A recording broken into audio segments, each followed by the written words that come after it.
அனைவருக்கும் இந்த வருடம் +2 தேர்வில் வெற்றி பெற்ற மாணவ மாணவியர்களுக்கு வாழ்த்துக்கள். வெற்றி பெறாத மாணவ மாணவியர்களுக்கும் வாழ்த்துக்கள். இது என்னன்னா பாருங்க, தமிழக அரசு சரியா செயல்படல கல்வித்துறையில் என்பது என் குற்றச்சாட்டு. மாவட்டம் வாரியா முதல் 3 இடங்களை பிடிக்கும் மாணவ மாணவியர்களுக்கு உடனடியாக அரசு பணி வழங்க வேண்டும். பட்டப்படிப்பு அவர்கள் பணியில் இருந்தே படித்துக் கொள்வார்கள். இதை மாநில அரசு செய்யவில்லை. குறிப்பாக அந்த திமுக அதிமுக அரசு இதை செய்யவில்லை. இதுல உங்களுக்கு என்ன குறைஞ்சி போகுது? மாவட்டத்துக்கு 3 பேருக்கு வேலை கொடுக்கறதுனால உங்களுக்கு என்ன குறைஞ்சி போகுது?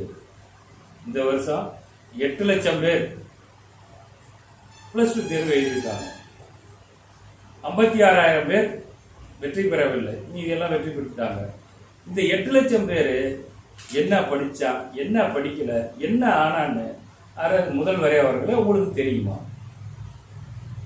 முதல்வர் வேட்பாளராக உள்ள யாருக்காவது தெரியுமா? அரசியல் களத்தில் நான் தான் அடுத்த முதல்வர்னு சொல்லக்கூடிய நடிகர்கள், கட்சி தலைவர்களுக்கு தெரியுமா, தெரியாதா? இது ஒரு பக்கம். 10,000 மாணவ மாணவிகள் தேர்வு எழுத வரவில்லை. இது அதை விட கொடுமை. 10,049 மாணவ மாணவிகள் தேர்வு எழுத வரல. ஏன் வரல? எதனால வரல? அரசு என்ன நடவடிக்கை எடுத்தது? என்ன நடவடிக்கை எடுக்க போகுது? இது ஏன் நடந்தது என்று என்னைக்காவது கவலைப்பட்டது உண்டா? மாணவ மாணவிகளே, 1000 ரூபா கொடுக்குறான்னு நீங்க அடிமையாயிடாதீங்க. அது நம்ம காசு தான்.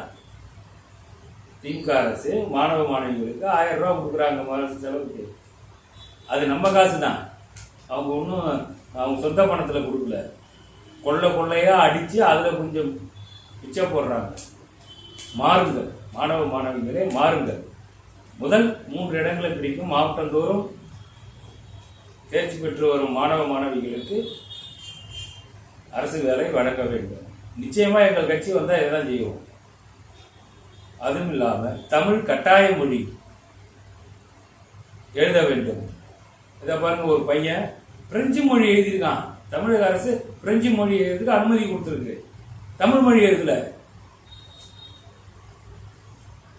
மார்க்கில் அதிகமாக வந்திருக்கான். தமிழ் மொழி உனக்கு எழுத படிக்க வேணான்னா தமிழ்நாட்டில் இருக்காத, தருதலை வேற எங்கேயாவது போயிடு. இதை புரிந்து கொள்ளுங்கள். நன்றி, வணக்கம்.